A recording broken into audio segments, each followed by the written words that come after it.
2 Coríntios, capítulo 10, vamos ler a partir do versículo 4.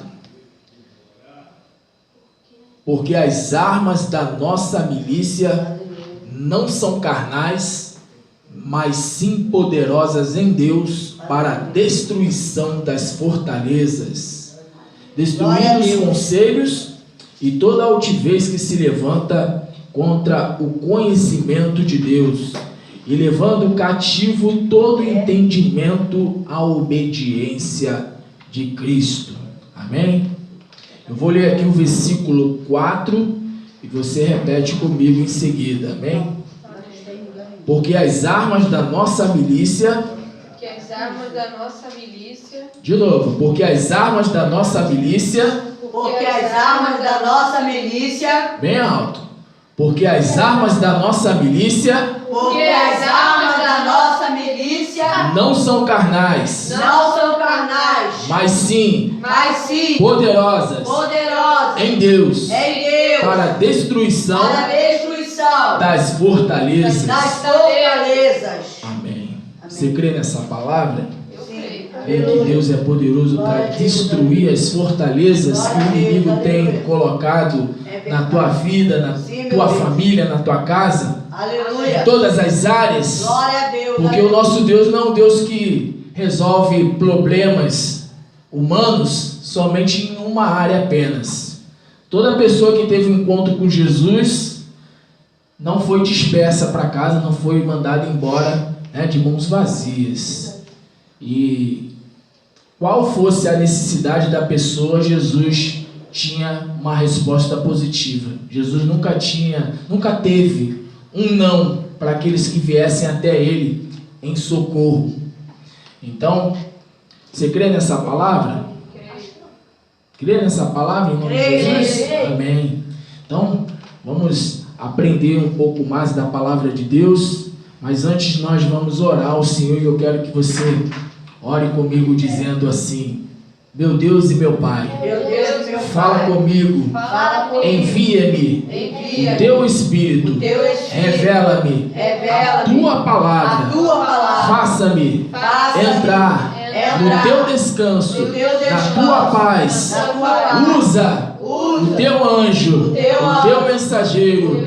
Eu estou aqui, Senhor, fala comigo, ao meu coração, em nome de Jesus.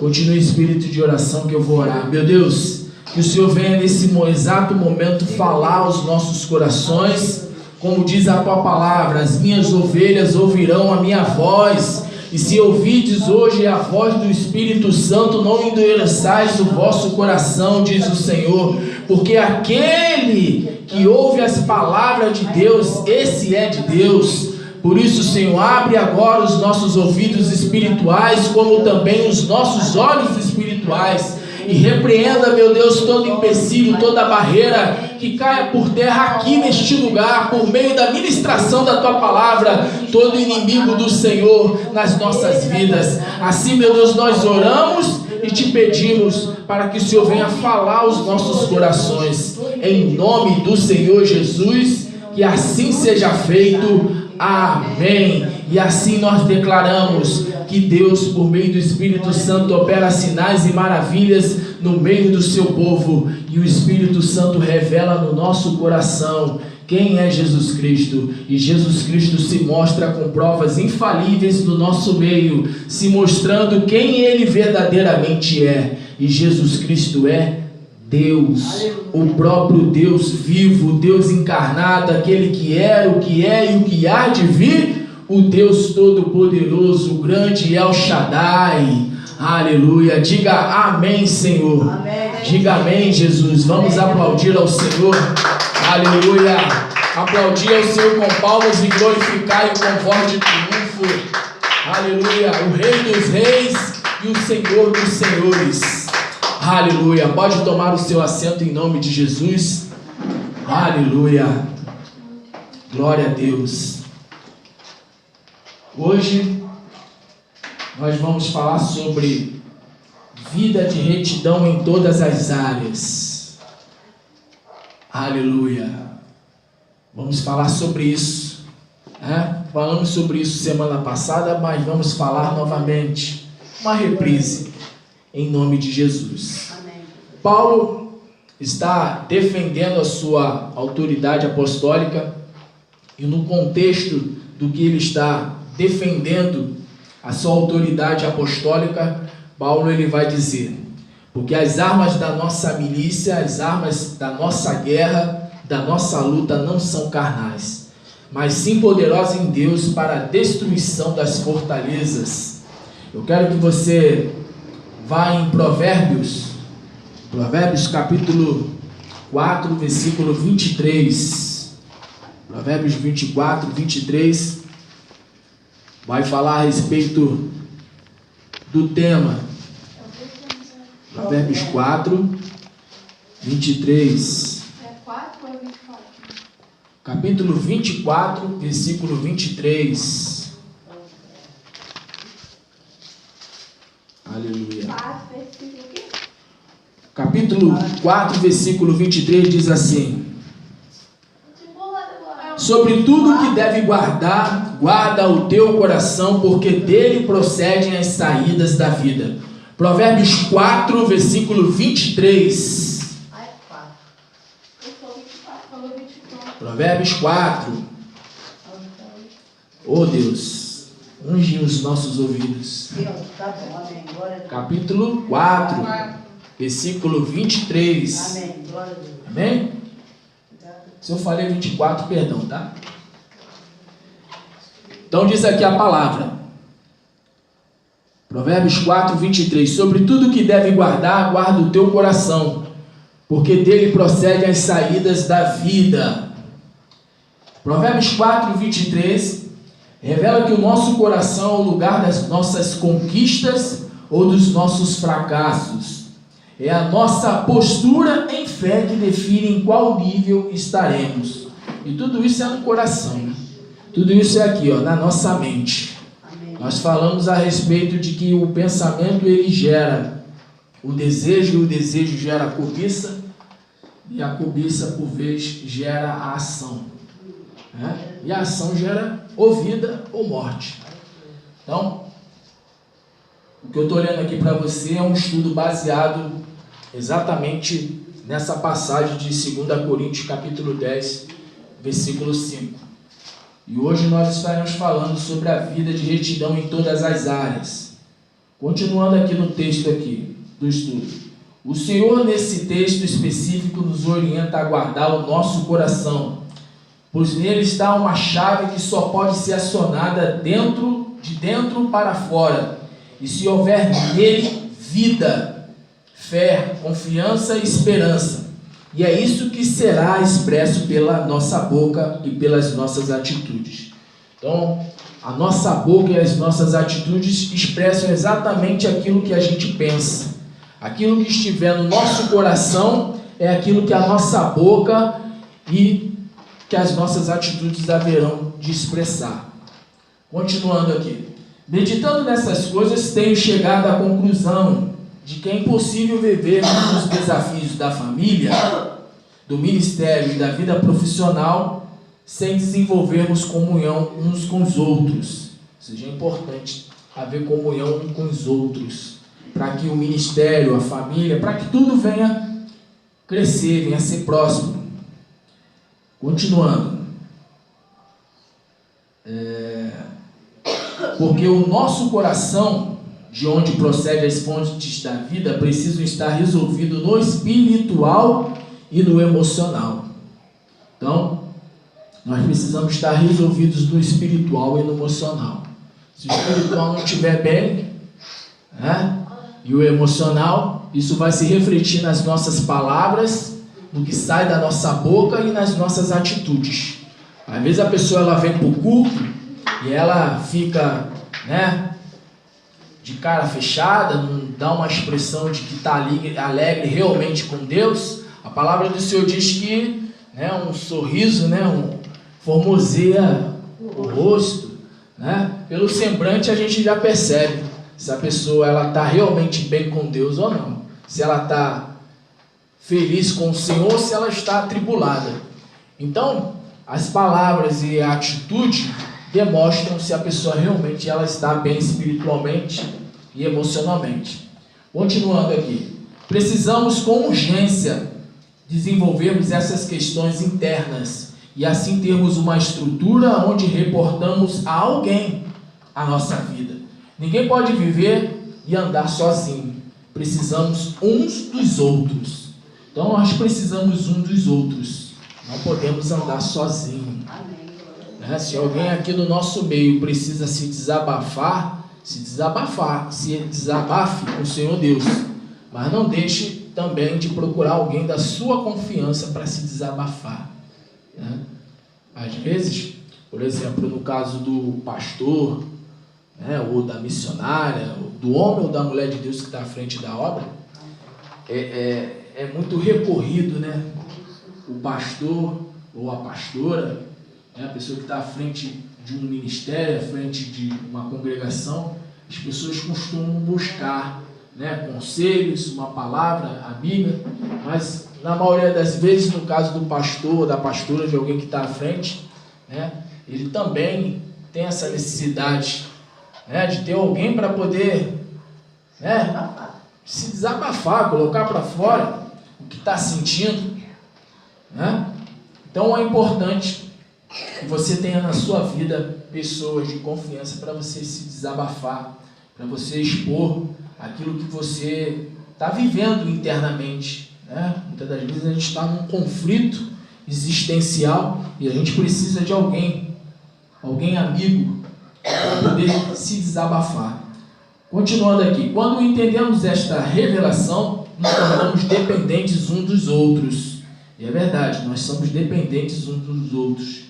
A gente pega o ônibus, a gente depende do motorista, para o motorista nos levar até o destino, para nos levar até onde nós queremos ficar.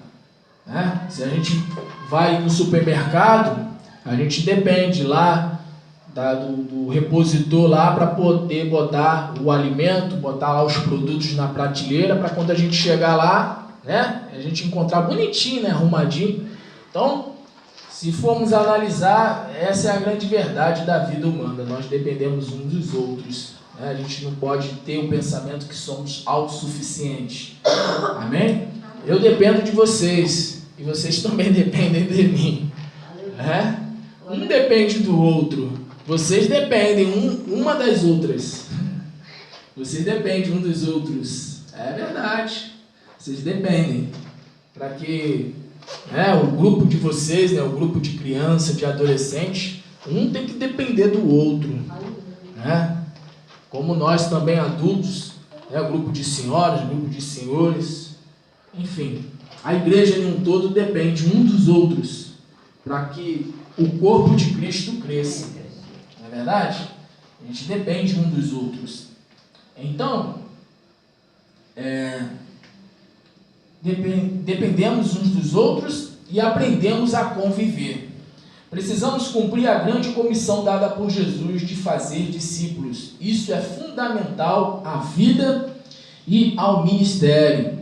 Para ser discipulador é preciso ser discípulo e é preciso se deixar ser apacentado, ser acessível para assim se reproduzir, ser uma equipe, um corpo, estar e andar em aliança. Então a gente está aqui em aliança. O nome de Jesus Jesus é a nossa aliança. Ele é o nosso elo. É o nome de Jesus, é o Senhor Jesus que nos une por meio do Espírito Santo. O Espírito Santo é o nosso elo, a nossa aliança. Continuando. O pecado, a dúvida, o medo, a frustração, a insegurança, a incredulidade, o desânimo, as fofocas, as críticas, o coração contaminado podem paralisar as conquistas de um discípulo cristão.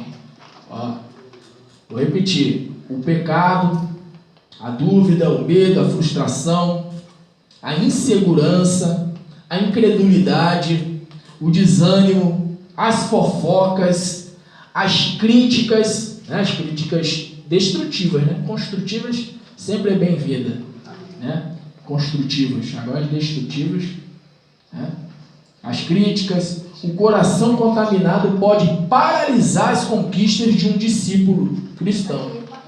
somos chamados para viver uma vida de retidão. Quando nos envolvemos em uma dessas situações citadas, saímos do que a Bíblia ensina acerca da vida cristã. Então, como eu falei, nós estamos falando hoje a respeito de uma vida de retidão em todas as áreas. Aí, às vezes, a pessoa ela vai para a congregação, vai para a igreja, e ela clama a Deus, ela invoca o nome do Senhor, pede oração, pastor, ora por mim e tal, mas às vezes ela não vê mudança, até vê mudança na vida do outro de imediato. Fulano chegou há pouco tempo e já houve mudança, nossa, já está sendo até levantado a obreiro. Mas por quê? Porque provavelmente aquele que chegou agora está procurando levar uma vida de retidão muito mais do que o que já tem muito tempo de casa. Você vê que tem pessoas que têm anos e anos de igreja, mas sempre naquela mesmice. A coisa não muda. Mas por quê? Porque muitas das vezes a pessoa está enquadrada em uma dessas coisas que foi citada aqui. Ou pecado, ou dúvida, medo, frustração, insegurança, incredulidade, desânimo, fofoca, crítica, coração contaminado, ou seja, contaminado de mágoa, de ressentimento, né? Coração contaminado com inveja, ver o irmão receber, né? A palavra de Deus diz: se alegrai com os que se alegram, né? Chorai com aqueles que choram. Mas tem pessoas que vê a pessoa alegre porque recebeu uma bênção, chega a ranger os dentes, né? Chega a ranger os dentes, né? Ou seja, está com o coração contaminado por inveja. Então a palavra está dizendo aqui, né? O estudo que eu estou passando para vocês está dizendo: o coração contaminado pode paralisar as conquistas de um discípulo cristão. Somos chamados para viver uma vida de retidão. Quando nos envolvemos em uma dessas situações citadas, saímos do que a Bíblia ensina acerca da vida cristã. O que está impedido de explodir em todas as áreas da sua vida? Então fica a pergunta: o que está me impedindo? Eu posso olhar para dentro de mim e o Espírito Santo ele mostra e ele testifica. O Espírito Santo é diferente do Espírito do mundo, né? O Espírito do mundo te acusa para te condenar. O Espírito Santo ele acusa, mostra onde está o erro para que você venha a se consertar, para que você venha a se corrigir. Então, eu fazendo uma análise, eu sei em quem eu estou em falta com Deus, né? Então, fica aí a pergunta nessa noite: em que área que eu estou em falta com Deus? O que está impedindo de a minha vida, de um modo geral, venha a se expandir? Lembrando que a palavra expandir nos arremete, nos faz lembrar da dinamite. E lá no grego, quando vai falar do Espírito Santo, né, se refere a dinamite, né, dinamis, se refere a dinamite, explosão. Então, o Espírito Santo ele quer fazer na nossa vida isso, uma explosão do quê? De testemunhos. Jesus disse: semeeis minhas testemunhas. Então, Jesus ele quer fazer com que o Espírito Santo ele quer fazer isso. Deus quer fazer isso por meio do Espírito Santo na nossa vida. Ele quer fazer na nossa vida uma explosão de testemunhos. Você vê que a dinamite ou a granada ou uma bomba, né? Você joga ela num terreno ou tu joga ela num local, quando ela explode, né? Troço para tudo quanto é lado, né? No caso da vida espiritual, o Espírito Santo quer fazer isso na nossa vida. Ele quer... É uma coisa que chama a atenção, a explosão, né? Que nem a explosão nuclear. Você vê que a explosão nuclear, ela pode dizimar até um país, né? Se demora até o planeta, né? Tem bombas nucleares muito poderosas e elas fazem um estrago assim que para poder consertar, né? Jogaram bomba lá em Hiroshima, foi isso? Jogaram bomba lá na guerra lá, houve consequências, até hoje em dia tem consequências. Então o Espírito Santo ele quer fazer algo semelhante, mas não para destruição nossa, mas para benefício nosso. Jesus disse, vocês serão minhas testemunhas. E para que a pessoa que almeja receber um milagre, uma cura, ela precisa ver primeiramente na nossa vida o quê? Os sinais. Ela precisa ver na nossa vida testemunhos, milagres, sinais, prodígios, porque senão, como é que é isso? Imagina Jesus, o Evangelho diz que Jesus vivia doente? Não. Fala que ele vivia em escassez, em aperto? Não. Fala que ele tinha dificuldade com demônios? Não. Então, assim como foi o mestre, assim tem que ser os discípulos. Assim como foi o Senhor Jesus, assim temos que ser, também temos que ser. Nós temos que ser vitoriosos, porque é o que diz a palavra de Deus. A palavra do Senhor diz que em Cristo Jesus nós somos mais do que vencedores. Que nós somos mais do que vencedores por meio daquele que nos amou. Então, se Jesus ele foi vencedor e é vencedor, também temos que ser vencedores. É claro que vem perseguições, vem lutas, mas é uma coisa que nos arremete, que nos leva ao quê? A um testemunho de louvor a Deus. Então, aqui está falando aqui, ó, que o que está impedindo de explodir em todas as áreas da sua vida, sabemos que fazemos parte de uma mesma pescaria. A mesma palavra que é lançada para um, é lançada para outro. Tudo depende da sua atitude ao receber a palavra. Muitas vezes temos uma sensação de insatisfação por não estarmos fazendo o que deveríamos e a certeza de que poderíamos fazer muito mais. Então você vê, a mesma palavra que é lançada ao meu coração é lançada no teu coração, né? Tanto é lançada para um quanto é lançada para o outro. Tudo depende da sua atitude ao receber a palavra. Lembra do centurião de Cafarnaum? Né? Ele creu na palavra do Senhor. Basta somente uma palavra. Basta somente. Jesus ele ficou o quê? Meia hora falando? Não. Ele ficou 10, 15, 1 hora. Não, ele só apenas disse: seja feito conforme a sua fé. Vai, pois o seu servo já está curado. E ponto. Acabou. É que nem a gente fez aqui. A fé é uma decisão. A fé é uma coisa assim. A fé é assim, ó. Você finca o pé. Você finca o pé. Você determina que aquilo ali já aconteceu e já aconteceu. Então, em nome de Jesus, já aconteceu. Fortalezas já foram destruídas. E a gente vai avançando e a gente vai prosseguindo. Vamos adiante. Pois fortalezas já foram destruídas. Tem vindo coisa boa por aí. Aleluia. Muitas coisas boas estão para vir. Ainda que no tempo de crise, ainda que no tempo de dificuldade. Como eu tenho costumado, eu tenho dito isso direto. Deus não está em crise. O mundo está em crise, mas nós não. Nosso Deus é o Deus do ouro e da prata. É o Deus que faz o cego ver, o mudo, né, falar, o surdo ouvir. Ele é o mesmo ontem, hoje e eternamente. Ele não mudou.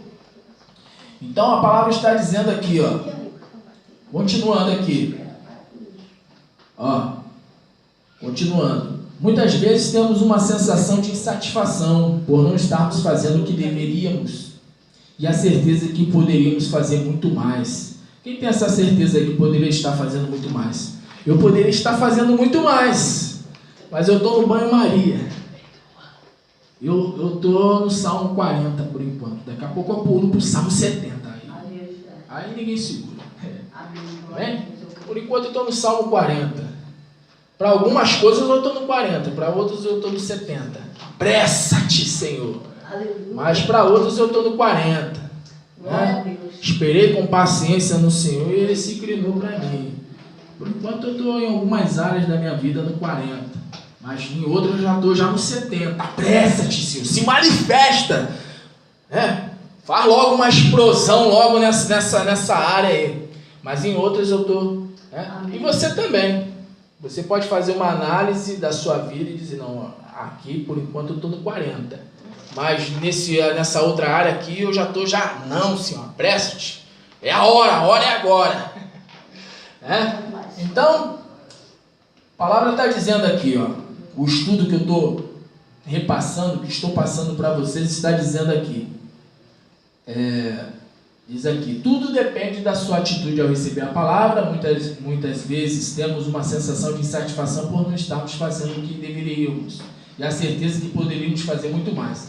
Às vezes nos sentimos estacionados. Às vezes nós nos sentimos assim, estacionados. A vida assim, né, parada.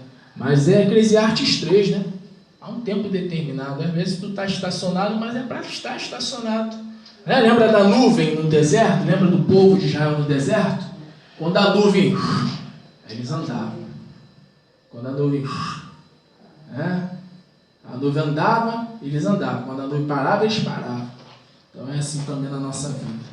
Todo aquele que é nascido de Deus é como o vento. Assim como não sabes para onde vai, da onde vem, para onde vai, é assim todo aquele que é nascido do Espírito. Amém. Se o vento do Espírito, ele te condiciona a...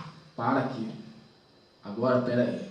Chegou a hora de eu te condicionar para tal lugar.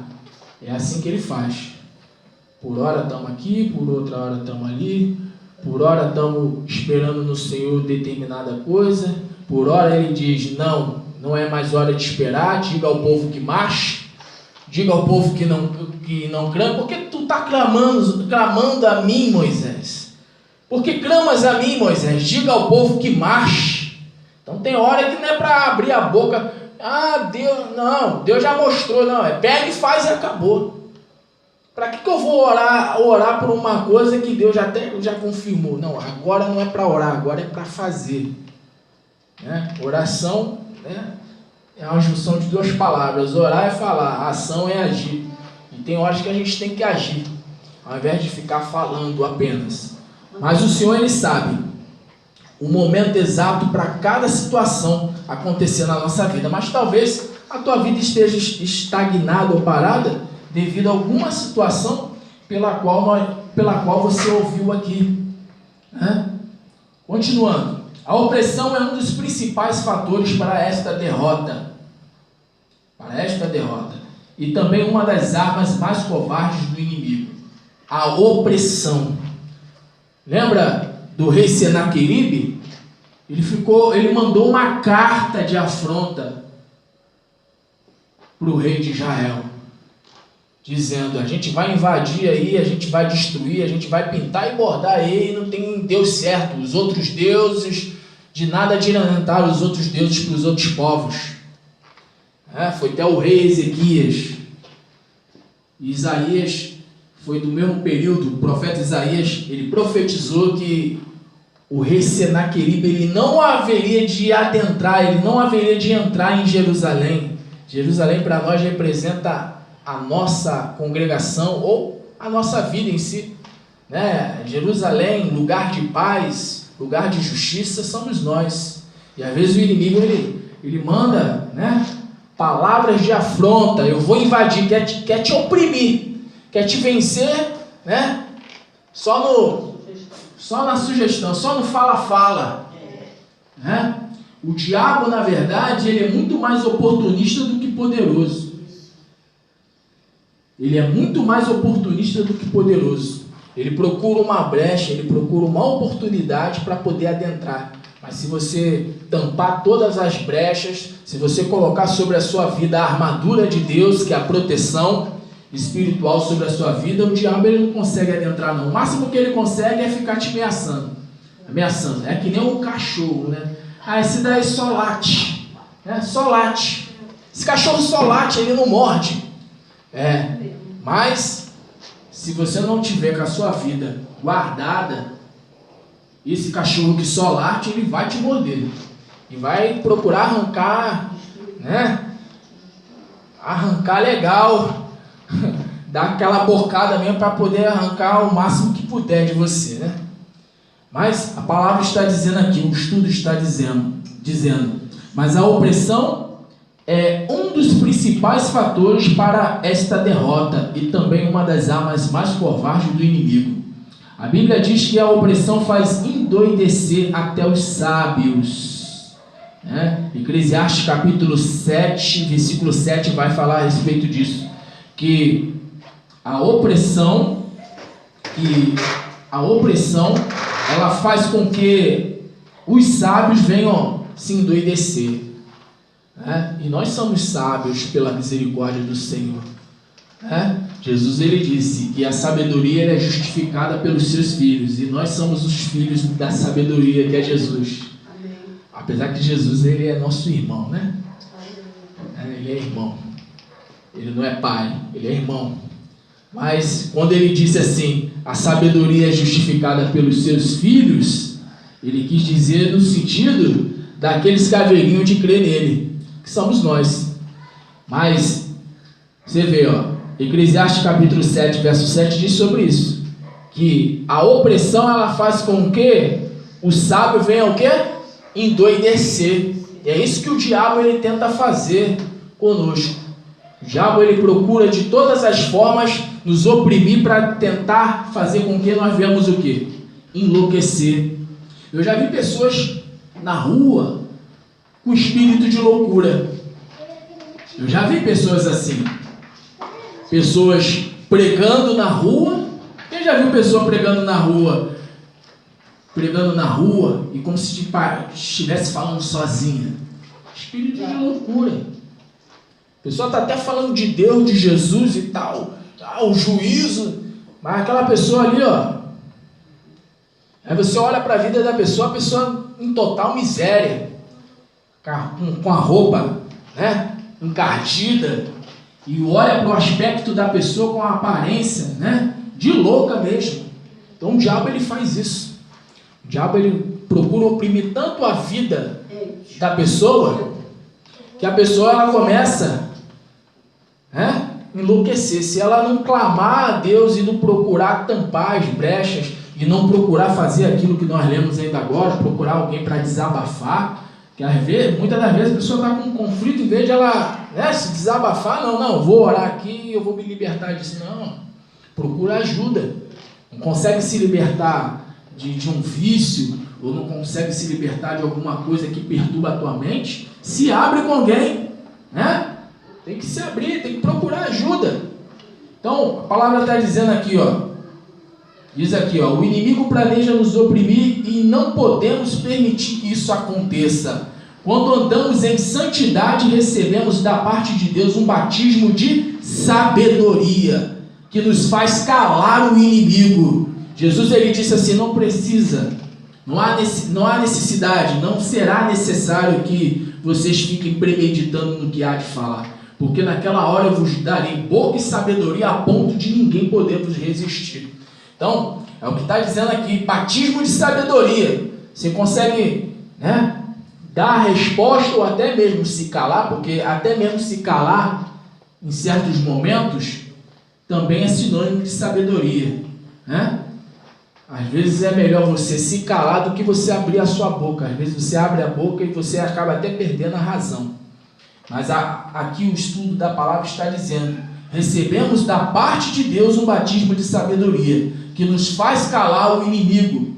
Não permita ter uma mente oprimida, creia nas promessas, viva e ande pela fé naquilo que Deus fala em sua palavra. O que importa é o que fala a palavra de Deus. Se a palavra de Deus diz que as armas, oração, palavra, santidade, vida em retidão é poderosas para destruir toda a ação do diabo, todas as fortalezas do inferno, então eu vou crer nessa palavra, eu vou tomar posse dessa palavra. Então eu já creio que muitas fortalezas já estão caindo por terra na tua vida, na vida da tua família, da tua casa. Continuando, a palavra opressão significa dores, tristeza profunda, tirania, prepotência, violência. É uma perseguição para a alma. Um cristão oprimido vive perseguido por interpretações erradas das escrituras sagradas. E o diabo é expert nisso. Uma pessoa oprimida não prospera, inibe a conquista e paralisa o êxito. Quem está oprimido precisa ser liberto. O discípulo e líder cristão é o canal de Deus na terra para desoprimir.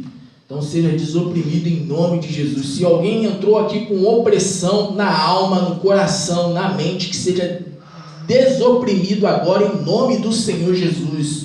Nós profetizamos sobre a tua vida libertação na tua mente. Esse pensamento contrário, esse pensamento diabólico que o diabo colocou na tua mente, que seja arrancado agora em nome do Senhor Jesus. Nós fomos chamados, amém, missionário? Fomos chamados para desoprimir as mentes perturbadoras, as mentes que estão perturbadas pelo diabo. Então, se entrou alguém aqui oprimido na sua mente, ao sair dessa porta, vai sair daqui com a mente cheia de paz, de descanso, de alegria. Assim eu profetizo em nome de Jesus sobre a tua vida. Aleluia. Então, continuando aqui. O discípulo e o líder cristão é o canal de Deus na terra para desoprimir. Vivemos em meio a uma geração que está no maligno, mas em Cristo Jesus vamos gerar uma geração eleita e liberta para a glória de Deus. Vocês são a futura geração do povo de Deus. Amém? Amém? Desperta tu que dormes dentre os mortos, que Cristo te iluminará, Ele vai te esclarecer. Aleluia. Continuando, sabemos que as palavras, quando liberadas, são decretos e enchem os céus de um lugar.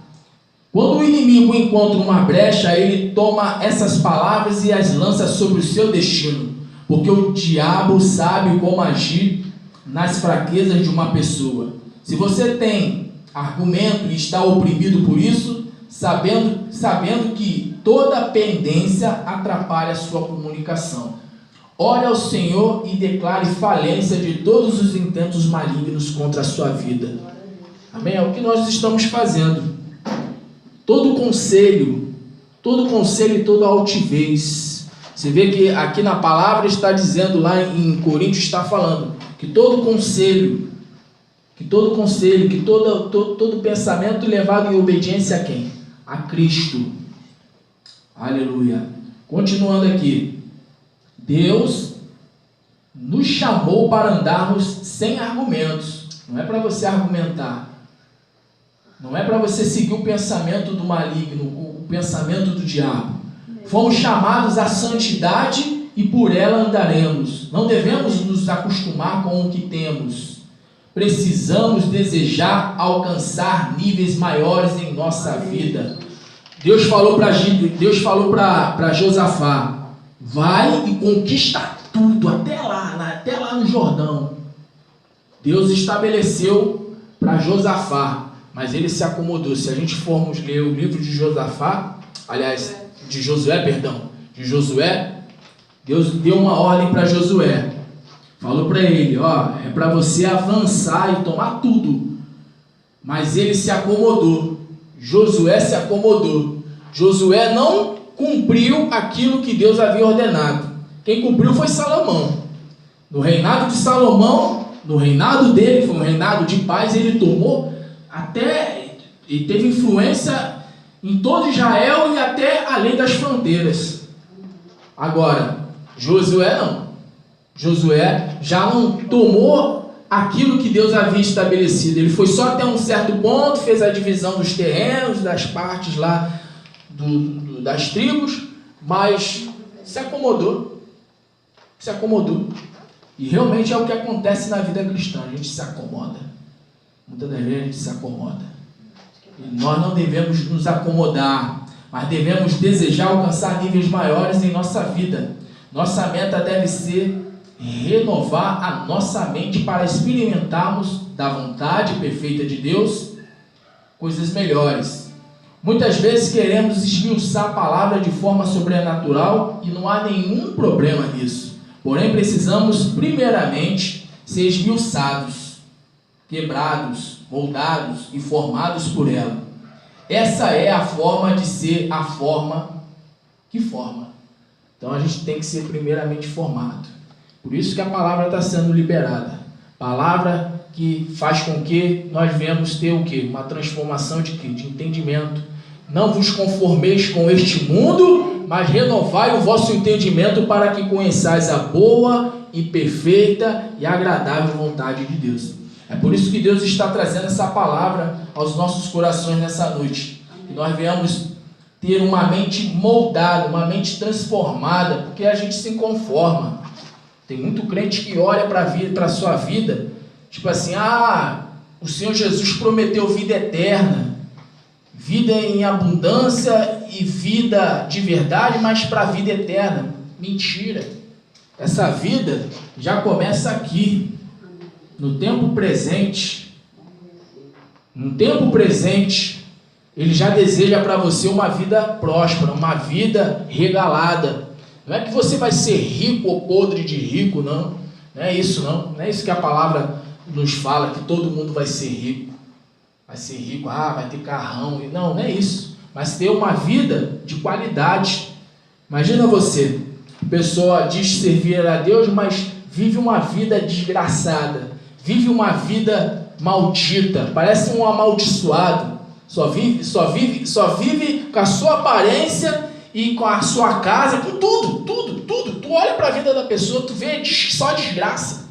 Então, que isso? Que Deus é esse? Aí tu olha para um macumbeiro, você olha para pessoas de outras religiões que professam uma fé em falsos deuses, e não é o que estou falando, é a palavra de Deus que diz que há um só mediador entre Deus e os homens, que é Jesus Cristo, o homem. Aí a pessoa diz, não, eu sou de Jesus, mas está com a vida totalmente desgraçada. Enquanto o outro que vai lá, arreia de espaço, oferece lá trabalhos lá para tranca-rua, chucaveira, para um monte de demônios, tem uma vida próspera. É claro que no final nós sabemos que é lago de fogo e enxofre, porque quanto aos feiticeiros, quanto aos idólatras, esse é o destino daqueles que servem aos demônios. Mas você fica olhando assim para a vida do crente e você vê, uma vida de derrota. E nós não fomos chamados para viver uma vida de derrota. Nós fomos chamados para dar testemunho. Testemunho. A nossa vida tem que ser uma vida de testemunho em tudo, em todas as áreas. Por isso que nós estamos fazendo esse propósito para a destruição das fortalezas. O que é a fortaleza? A fortaleza é um bloqueio, a fortaleza é uma barricada. É algo que está na nossa frente que nos impede de chegar do outro lado. Você vê que a cidade de Jericó foi um dos primeiros problemas, um dos primeiros empecilhos, barreiras que o povo de Israel teve que encarar logo quando entrou na Terra Prometida. Então, essa palavra também serve para nós. Nós não podemos nos acomodar.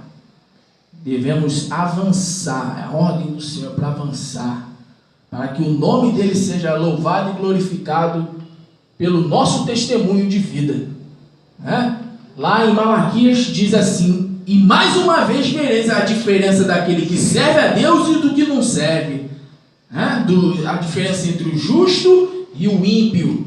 Então o mundo precisa ver a diferença. Continuando aqui, nossa meta deve ser renovar a nossa mente para experimentarmos a vontade perfeita de Deus. Muitas vezes queremos esmiuçar a palavra de forma sobrenatural e não há nenhum problema nisso, porém precisamos primeiramente ser esmiuçados e quebrados, moldados e formados por ela. Essa é a forma, deve ser, e a forma que forma. Continuando aqui, a opressão não vem de Deus, nem do diabo, e nós não podemos aceitá-la. O texto de Eclesiastes 4:1 nos ensina que os oprimidos serão punidos pela infertilidade. Os oprimidos serão punidos pela infertilidade. O machado daquele que não frutifica, que não dá fruto, já está sobre o quê? Ao pé da raiz. João Batista falou sobre isso. Arrependei-vos. Arrependei-vos porque é chegado o quê? O reino dos céus, o reino de Deus. Porque o machado já está pronto. E se a pessoa ela não der frutos, ela será o quê? A árvore será cortada. Então, a opressão ela faz isso na vida do crente. A opressão faz com que o crente não dê fruto. E não é só fruto.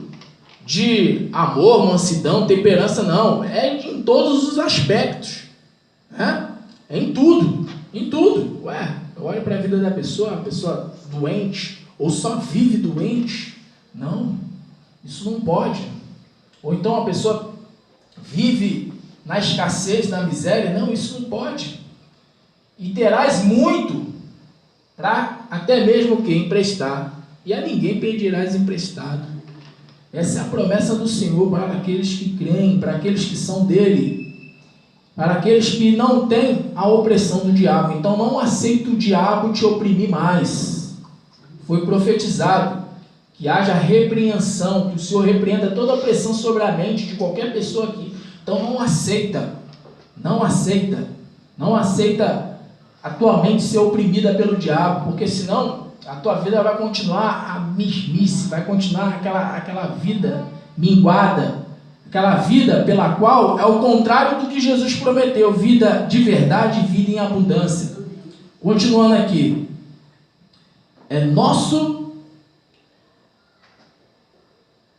há um decreto para quem alimenta a mente com opressões. Não será socorrido. O Senhor não aceita a opressão na vida de um cristão nascido de novo.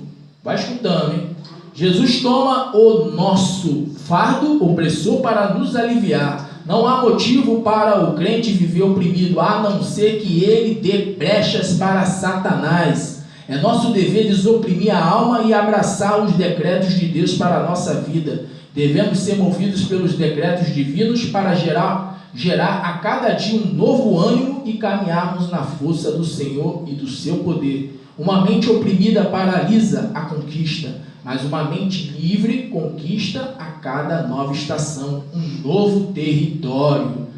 Lembra que eu falei ainda agora de Josafá? Aliás, Josué. Eu acho que o Espírito Santo quer que eu pregue sobre Josafá a qualquer hora, ou fale algo sobre Josafá. Estou trocando toda hora o nome de Josafá por Josué. Mas Josué, ele tomou os territórios, mas Deus queria que ele não parte para cima, não se acomoda, parte para cima, avança. Mas ele se acomodou. Então o Senhor ele quer isso, mais uma mente livre que conquista a cada nova estação um novo território. Que estação que nós estamos? Nós estamos no inverno, né? Inverno. É a estação do inverno, estamos no inverno. Daqui a pouco acaba o inverno e vem a primavera. Então, a cada estação, né, são 3 meses. Pelo menos no mínimo, a cada 3 meses, uma nova conquista. Né, avançando. Né, a cada dia avançando. Um novo território. Continuando. Vimos no esboço anterior, né, a fé na palavra de Deus. É a chave que alivia a alma e torna livre. Tudo que Deus prometeu é conquistado pela fé. Até a salvação através de Cristo é pela fé. Cada pessoa é salva mediante a fé no que Jesus realizou na cruz e jamais baseado no que a pessoa fez de bom ou nas boas obras. A fé nos dá completa segurança de que Deus operou uma salvação completa. E essa é a razão da paz em Deus, em nosso espírito, alma e corpo, família e finança.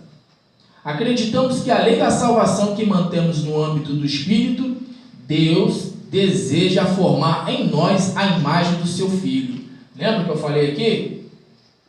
A imagem do seu Filho. A pessoa é de Jesus, mas ela não é a imagem de Jesus. Tu olha para a vida da pessoa, Jesus vivia doente, Jesus vivia mendigando pão. Jesus não vivia mendigando pão, Jesus não vivia doente. Tu olha para a vida de Jesus no Evangelho e você não vê essas características, você não vê essas situações na vida de Jesus. Você não vê Jesus vivendo, né, em desgraça. Então, aqui diz, acreditamos que além da salvação que mantemos no âmbito do Espírito, Deus deseja formar em nós a imagem do seu Filho. É um processo que começa na conversão e continua por toda a vida. Somos chamados a expressar a imagem, o estilo de vida e e os valores de Jesus Cristo enquanto caminhamos neste planeta. Por isso o diabo tenta nos oprimir, mas a nossa fé e práticas cristãs nos liberta e nos faz mais que vencedores. Cremos no poder de Deus para a libertação de todo aquele que crê.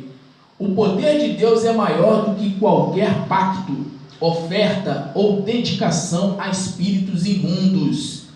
Lembra que eu falei ainda agora? A pessoa vai lá, oferece um montão de oferta lá, de oferendas lá para as entidades lá, e elas prometem, né? Quem já esteve lá, ou conhece alguém que já esteve lá, ou que é de lá, sabe disso. As entidades, elas prometem, olha só, eu vou fazer tal coisa, e você vai me trazer tal oferta, né? Às vezes é uma caixa de cerveja, ou às vezes é um despacho, enfim. A pessoa ela tem que arcar com compromisso lá com a entidade. E a entidade fala, não, eu vou fazer, eu vou, micifio, né? Nem lembro direito como é que fala lá, né? Micifio, eu vou lá, não sei o que, eu vou trazer fulano, vou trazer, né? E a pessoa vai lá e paga para a entidade, né? E recebe. Mas a palavra diz, o que adianta ganhar o mundo inteiro e perder a sua salvação, perder a sua alma? Aí às vezes você olha para a vida da pessoa que está servindo às trevas, e você vê a pessoa com carro, vê a pessoa com uma boa casa, você vê a pessoa com uma série de coisas assim que é até de causar inveja, né? Mas no final a gente já sabe, segundo a palavra, como eu citei aqui em Apocalipse, fala que os feiticeiros e os idólatras não herdarão o reino dos céus. Mas aí imagina você, o Filho de Deus, aquele que tem que ser a imagem e semelhança do Senhor Jesus aqui na terra. Então, continuando aqui, o poder de Deus é maior do que qualquer pacto, oferta ou dedicação a espíritos, ou de qualquer ação maligna. Jesus Cristo liberta hoje os oprimidos e possessos do diabo, tornando-os livres para viverem uma vida de paz, esperança e alegria. Amém? Então terminei por hoje o estudo. Uma vida de retidão em todas as áreas. E nós não podemos deixar que o diabo venha nos oprimir. Nós não podemos deixar que o inimigo venha nos oprimir, que ele venha prevalecer contra a nossa vida. Por isso nós estamos nesse propósito, para que as fortalezas do inferno, e esse propósito ele vai ainda até outubro, né? Essa foi a segunda lição, ainda tem pelo menos aí 12 lições aí, e eu creio que no final desta campanha, no final deste propósito, nós vamos ouvir muitos testemunhos. São poucas pessoas, não são muitas, mas assim como Gideão, ele venceu com os 32 mil? Não, Deus fez lá uma peneiragem lá e ficou 10. Venceu com os 10? Não, Deus foi lá, fez uma peneiragem, ficou só apenas 300. Deus tem falado isso ao meu coração, que o Senhor, Deus tem falado isso ao meu coração, que o Senhor, Ele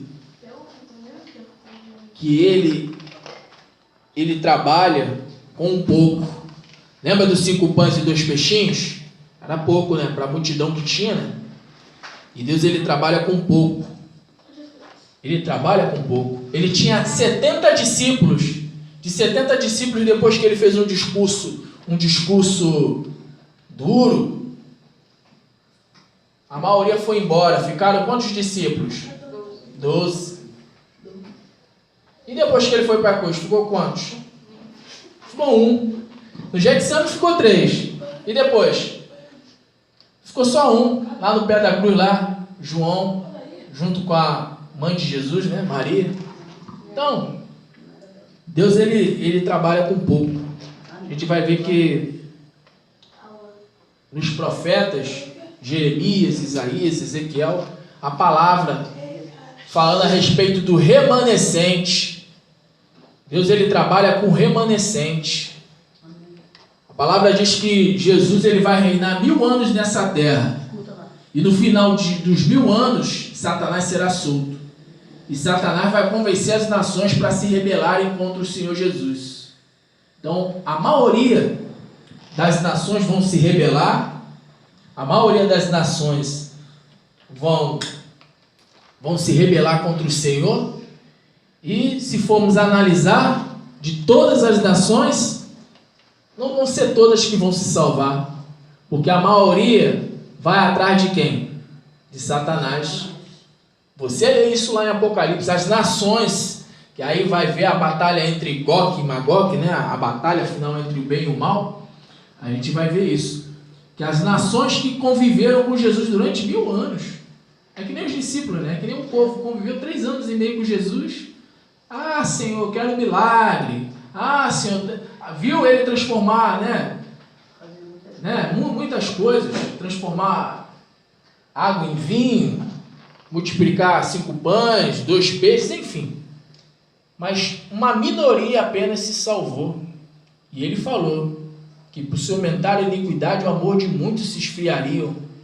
Mas aquele que perseverar até o fim será salvo. Então, na grande tribulação também vai ser poucos. Vai ser poucos. E pelos sinais das coisas que têm acontecido, é bem certo de que Jesus logo vem. E se ele logo não vem, a qualquer momento a gente pode partir desse mundo. Então, nós precisamos tampar as brechas para que o inimigo não prevaleça, porque esse é o propósito do diabo, nos enlouquecer e nos levar para o inferno juntamente com ele. Mas em nome de Jesus, em nossas vidas ele não tem brecha, ele não tem lugar para ele.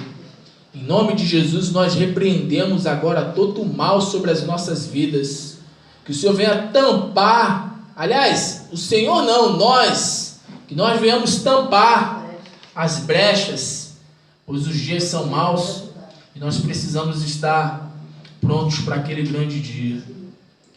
Amém? Eu comecei a falar a respeito da volta de Jesus até do milênio, porque esse é o fim das coisas, né? E aqueles que estão mortos ressuscitarão primeiro, e os que estiverem vivos serão arrebatados no abrir e piscar de olhos. É importante falar de bênçãos? É importante falar de que você precisa ter uma vida de qualidade? Sim, é promessa do Senhor. E essas bênçãos seguirão aos que crerem. Ou seja, lá em Deuteronômio 28 fala sobre isso. Todas as sortes de bênçãos alcançarão aqueles que obedecerem à palavra de Deus. É importante que você venha ter uma melhoria, mas eu digo uma mudança significativa, para que as pessoas vejam que você realmente é de Deus, porque é estranho, né? Falar que a pessoa é de Deus, mas, como eu disse, viver em desgraça. E o diabo, ele quer isso. O diabo, ele quer fazer isso com o povo de Deus. Enquanto aqueles que servem a ele vivem uma vida regada, né? Com regalia, com bênçãos materiais, aquele que é de Deus, né? Em miséria, né? Em doença, né? Em desgraça. Mas em nome de Jesus essas fortalezas já estão caindo por terra. Não só as fortalezas das áreas da sua vida terrena, mas principalmente da sua vida espiritual. Amém? Vamos nos colocar de pé, aplaudindo ao Senhor por essa palavra, em nome de Jesus. Aleluia.